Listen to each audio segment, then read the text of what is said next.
Good morning बच्चों। आज हम हमारी हिंदी की पाठ्य पुस्तक का अध्याय 22 पढ़ेंगे, पेज नंबर 87। तो आप सभी अपनी बुक खोल लो, बुक का पेज नंबर 87 निकाल लो।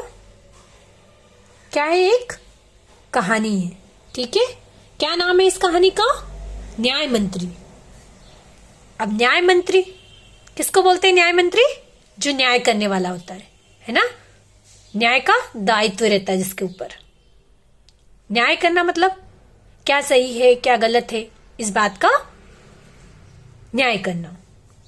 और न्याय करना इतना सरल नहीं होता है, न्याय करना भी बहुत कठिन होता है।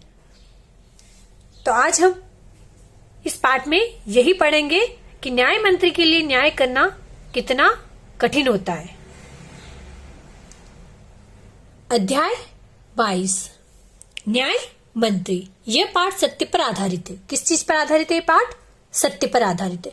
यह पाठ हमें यह शिक्षा देता है कि भले ही कोई उच्च पद पर है, क्या शिक्षा देता है? कि भले ही कोई व्यक्ति उच्च पद पर हो, उच्च पद का मतलब बड़ी पोस्ट पर है, यानी हो सकता है वो हमारा अधिकारी हो, है ना। यह नहीं कि वह अगर गलत है तो वह सजा का पात्र नहीं। अब लेखक यहाँ क्या कह रहे हैं कि यदि वो गलत है, भले कितने ही उच्च पद पर हो, लेकिन अगर उसने गलती की है, वो गलत है, तो सजा का पात्र वो भी होगा, है ना। न्याय के लिए सभी लोग बराबर होते हैं, चाहे वो अमीर हो चाहे वह गरीब हो। संध्या का समय था,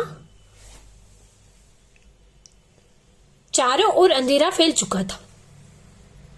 ऐसे में किसी के बाद किसी ने बाहर से घर का दरवाजा खटखटाया, यानी कौन से समय का वर्णन करे? संध्या के समय का, ठीक है। कि संध्या का समय था और किसी ने बाहर से दरवाजा खटखटाया। कौन है? ब्राह्मण शिशुपाल ने थोड़ा सा दरवाजा खोलते हुए पूछा। किसने पूछा? ब्राह्मण जिसका नाम था शिशुपाल ने। एक परदेशी बाहर से आवाज आई। बाहर से आवाज क्या आई दरवाजा खटकाने के बाद? कि एक परदेसी हूं, क्या मुझे रात काटने के लिए स्थान मिल जाएगा? उस परदेसी ने क्या पूछा कि क्या मुझे रात काटने के लिए कोई स्थान मिल जाएगा? जैसे ही शिशुपाल ने पूरा दरवाजा खोला, उसके सामने एक नवयुवक खड़ा था। शिशुपाल जो ब्राह्मण था, उसने जैसे ही दरवाजा खोला, उसके सामने एक नवयुवक खड़ा था। उन्होंने मुस्कुराकर कहा, यह मेरा सौभाग्य है।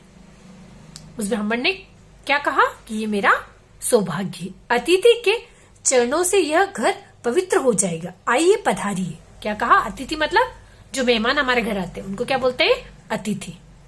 अतिथि को लेकर शिशुपाल घर में गए। उस अतिथि को लेकर शिशुपाल कहाँ गए? घर के अंदर, और उनका आदर सत्कार किया। फिर दोनों उस समय की देश की अवस्था पर बातें करने लगे। किस विषय पर बातें करने लगे? कि अभी देश की अवस्था कैसी है, देश में क्या हो रहा है। शिशुपाल ने कहा, आजकल बड़ा अन्याय हो रहा है। क्या कहा शिशुपाल ने? कि आजकल तो बड़ा अन्याय हो रहा है। परंतु परदेसी इस बात से सहमत न था। लेकिन परदेसी जो था वो इस बात से सहमत न था। वह बोला, क्या बोला? दोष निकालना तो सुगम है। सुगम मतलब आसान।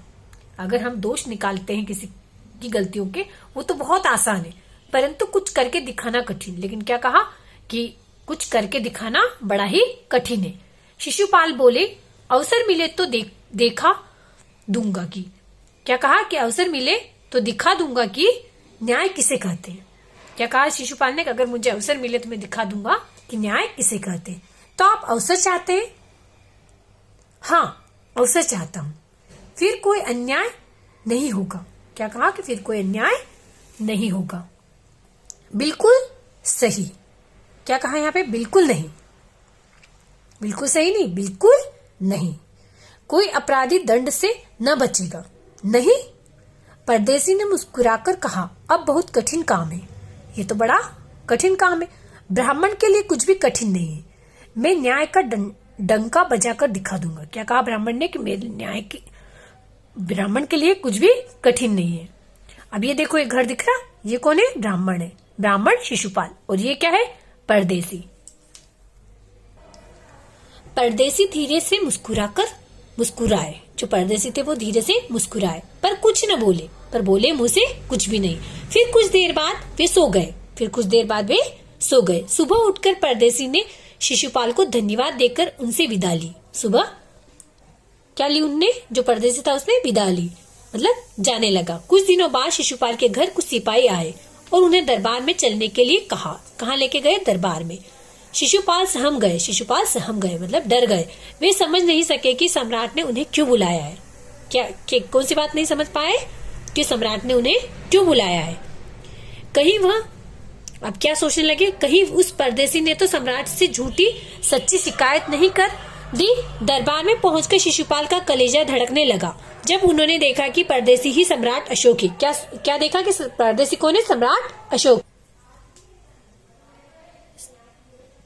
सम्राट बोले, ब्राह्मण देवता, मैं आपको न्याय का अवसर देना चाहता हूँ। क्या कहा? कि मैं आपको न्याय का अवसर देना चाहता हूँ, आप तैयार हैं? पहले तो शिशुपाल घबराए, फिर बोले, यदि सम्राट की यही इच्छा है तो मैं तैयार हूँ। क्या कहा शिशुपाल ने? कि मैं बिल्कुल तैयार हूँ। बहुत ठीक, कल से आप न्याय मंत्री हुए। क्या कौन सा पद दिया शिशुपाल को राजा ने? न्याय मंत्री का। सम्राट ने कहा और अपने हाथ से अंगूठी उतारकर शिशुपाल को पहना दी। ये सम्राट अशोक की राजमुद्रा थी। क्या थी वो? सम्राट अशोक की राजमुद्रा थी। जब शिशुपाल न्याय मंत्री थे,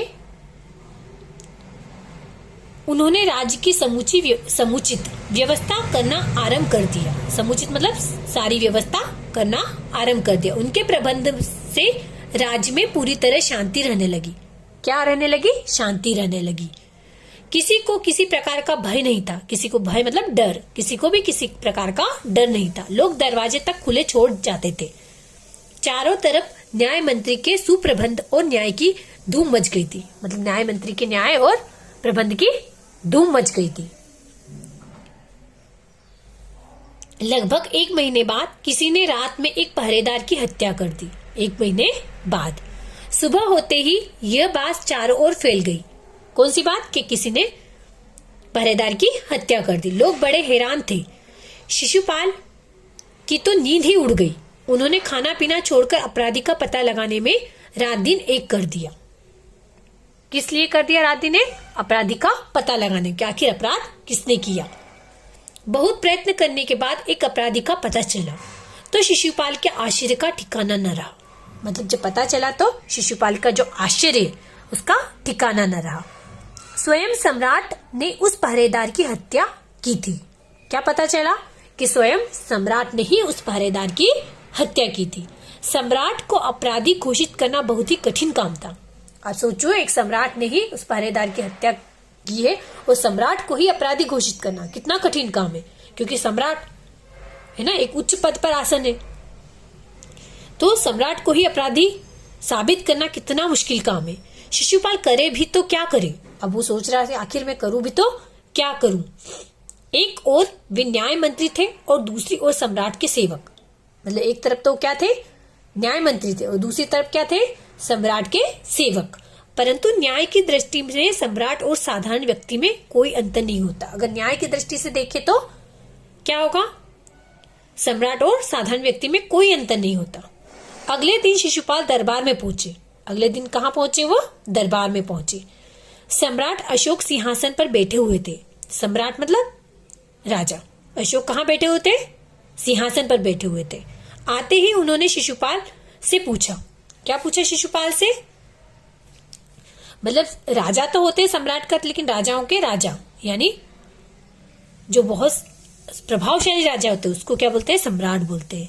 तो आते ही उन्होंने शिशुपाल से पूछा। क्या पूछा? अपराधी का पता चला?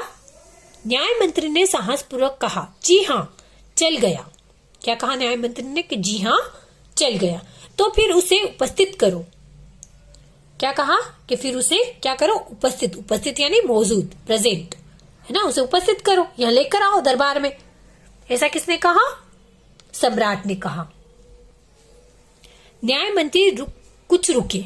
जो न्याय मंत्री थे ब्राह्मण, वे कुछ देर रुके, फिर अपने उच्च अधिकारी को संकेत करते हुए बोले। संकेत यानी इशारा है ना, उसकी तरफ इशारा करते हुए बोले, धनवीर इन्हें गिरफ्तार कर लो, मैं आज्ञा देता हूँ। संकेत सम्राट की ओर था। अब उन्होंने संकेत किसकी ओर किया था? सम्राट की ओर कि सम्राट को गिरफ्तार कर लो, क्योंकि अपराधी तो कौन है? सम्राट है। दरबार में निस्तब्धता छा गई। अब निस्तब्धता मतलब क्या होता है? क्या छा गई थी? मतलब खामोशी एक तरह से, ठीक है, खामोशी वहां छा गई। सम्राट का चेहरा क्रोध से लाल हो गया। जो सम्राट का चेहरा कैसा हो गया? क्रोध से लाल हो गया। वे सिंहासन से खड़े हो गए और बोले, इतना साहस? न्याय मंत्री ने ऐसा भाव प्रकट किया जैसे कुछ सुनाई न हो। उन्होंने अपने शब्दों को फिर दोहराया। क्या कहा?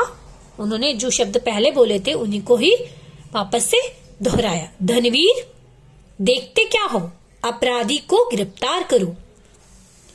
दूसरे ही क्षण सम्राट के हाथों में हथकड़ी पड़ गई।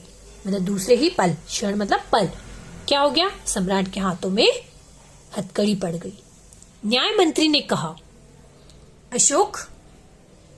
अब न्याय मंत्री ने क्या कहा कि अशोक, तुम पर पहरेदार की हत्या का आरोप लगाया जाता है। न्याय मंत्री ने क्या कहा? देखो, नाम से संबोधित किया है ना, अशोक। क्या कहा कि अशोक, तुम पर पहरेदार की हत्या का आरोप लगाया जाता है। तुम इसका क्या उत्तर देते हो? सम्राट होठ काट कर रह गए। मतलब कुछ बोल ही नहीं पाए सम्राट, चुप हो गए एकदम। न्याय मंत्री ने फिर पूछा। क्या पूछा? तो तुम अपराध स्वीकार करते हो? क्या पूछा कि जो अपराध हुआ है वो अपराध तुमने स्वीकार कर लिया? हाँ, मैंने उसे मारा अवश्य है, पर वह उदंड था। क्या कहा कि उस पहरेदार को मैंने मारा है, लेकिन वो कैसा था? उदंड था, है ना। उदंड मतलब एक तरह से उज्जड़, जो ठीक से बात नहीं करता हूं, तो वो कैसा था? उदंड था। सम्राट का उत्तर था, ये किसका उत्तर था? सम्राट का था। क्या कि मैंने उसे मारा जरूर है, लेकिन वो एक अच्छा व्यक्ति नहीं था। वह उदंड था या नहीं? तुमने एक राज कर्मचारी की हत्या की है। क्या कहा न्याय मंत्री ने कि वो उदंड था या नहीं? यहाँ इस बात का फैसला नहीं हो रहा, यहाँ फैसला हो रहा है कि तुमने एक राज कर्मचारी की हत्या की है, तुम अपराधी हो, तुम्हें मृत्युदंड दिया जाता है। क्या कहा कि तुम्हें कौन सा दंड दिया जाता है? मृत्युदंड, यानी मौत की सजा सुनाई। न्याय मंत्री ने निर्णय दिया। ये किसने निर्णय दिया? ये न्याय मंत्री ने। सभा में सन्नाटा छा गया। सन्नाटा मतलब चुप्पी छा गई।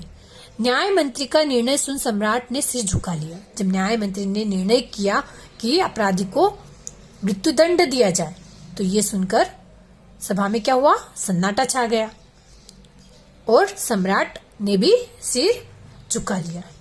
वे तो स्वयं शिशुपाल की परीक्षा में सफल हो गए थे। क्या हो गए थे? वे तो स्वयं शिशुपाल की परीक्षा में सफल हो गए थे, क्योंकि ये सब तो वे क्यों करा था उन्होंने ऐसा सब कुछ? शिशुपाल की परीक्षा लेने के लिए।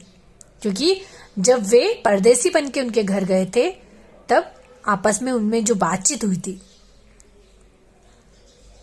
न्याय को लेकर, उसी की परीक्षा ले रहे थे। सम्राट का हृदय ऐसे व्यक्ति को पाकर गदगद हो गया था। मतलब उनके दरबार में एक ऐसा व्यक्ति है जो न्याय मंत्री के पद पर कार्य कर रहा है। तो ये मतलब उस न्याय मंत्री को पाकर वे खुश हो गए थे। गदगद मतलब एक तरह से खुश हो गए थे। तभी न्याय मंत्री का संकेत पाकर एक कर्मचारी सम्राट अशोक की सोने की मूर्ति लेकर उपस्थित हो गया। न्याय मंत्री ने फिर संकेत दिया। वो संकेत पाकर कर्मचारी क्या लेकर उपस्थित हो गया था? सम्राट अशोक की एक सोने की मूर्ति लेकर उपस्थित हो गया था। न्याय मंत्री ने खड़े होकर कहा, सज्जनों, यह सच है कि मैं न्याय मंत्री हूँ। क्या कहा कि सज्जनों, ये बिल्कुल सही है कि मैं एक न्याय मंत्री हूँ, और यह भी सच है कि अपराधी को दंड मिलना चाहिए। लेकिन उन्होंने क्या कहा कि यह भी एक सच है कि अपराधी जो है भी अपराधी हो, उसे दंड मिलना चाहिए, परंतु अपराधी और कोई नहीं स्वयं सम्राट है। क्या कहा कि अपराधी और कोई नहीं बल्कि स्वयं सम्राट है। शास्त्रों में राजा को ईश्वर का रूप माना गया है, मतलब राजा को किसके समान माना गया है? ईश्वर के समान। अगर हम हमारे धार्मिक शास्त्र पढ़ेंगे तो शास्त्रों में क्या कहा गया है कि ईश्वर तुल्य यानी भगवान के समान माना गया है, इसलिए उसे ईश्वर ही दंड दे सकता है। इसलिए अगर कोई सम्राट अपराध करता है या राजा अपराध करता है तो उसको ईश्वर ही दंड दे सकता है। अतएव मैं आज्ञा देता हूं कि सम्राट को चेतावनी देकर छोड़ दिया जाए। क्या कहा कि सम्राट को चेतावनी देकर छोड़ दिया जाए और उनके स्थान पर इस सोने की मूर्ति को फांसी पर लटका दिया जाए। किसको लटका दिया जाए? इस सोने की मूर्ति को लटका दिया जाए, जिससे लोगों को शिक्षा मिले। किस बात की शिक्षा मिले? किस बात की शिक्षा मिले? कि लोग अपराध करने से डरे। अपराध, जो भी अपराध करेगा सजा उसे मिलेगी, चाहे वो राजा हो या प्रजा हो या रंग हो। गरीब अमीर कुछ नहीं देखेगा, है ना। जो अपराध करेगा उसे सजा अवश्य मिलेगी। न्याय मंत्री का न्याय सुनकर लोग जय जयकार कर उठे, मतलब उसके न्याय को सुनकर लोग जय जयकार कर उठे। जब सब लोग चले गए तो शिशुपाल ने राजमुद्रा सम्राट अशोक के सामने रख दी। क्या रख दी? राजमुद्रा। और बोले, महाराज ये राजमुद्रा वापस ले ले, मुझसे ये बोझ नहीं उठाया जाएगा। क्या कहा कि मुझसे ये बोझ नहीं उठाया जाएगा। अशोक ने सम्मान भरी दृष्टि से उनकी ओर देखते हुए गदगद कंठ से कहा, खुशी से कहा, सम्मान की दृष्टि से देखा और खुशी से कहा। क्या कहा? आपने मेरी आंखें खोल दी है। आपका साहस प्रशंसनीय है, मतलब आपका जो साहस है वो प्रशंसा करने काबिल है। यह बोझ आपके अतिरिक्त और कोई नहीं उठा सकता। क्या कहा कि आपके अतिरिक्त मतलब अलावा, यानी आपके अलावा और कोई नहीं उठा सकता। कौन सा बोझ? न्याय मंत्री का पद। न्याय मंत्री निरुत्तर हो गए। निरुत्तर मतलब लाजवाब, चुप हो गए वो। उनके पास इस राजा के प्रश्न का कोई उत्तर नहीं था। तो इस पाठ में हमने क्या सीखा? इस पाठ में हमने ये सीखा कि न्याय करना सबसे कठिन काम होता है ना। तो एक जब कोई न्याय के पद पर रहता है तो उसके लिए कोई छोटा बड़ा, गरीब अमीर कुछ नहीं होता। वहां सिर्फ न्याय होता है, यानी जिसने अपराध किया उसे सजा देना होता है। ठीक है, तो ये पाठ हमारा कंप्लीट हो गया है। एक बार और अच्छे से पढ़ लीजिएगा। इसके प्रश्न उत्तर के लिए पीडीएफ डाल दूंगी, उससे आप प्रश्न उत्तर लिख लीजिएगा। आज की कक्षा को मैं यहीं समाप्त करती हूँ। ठीक है।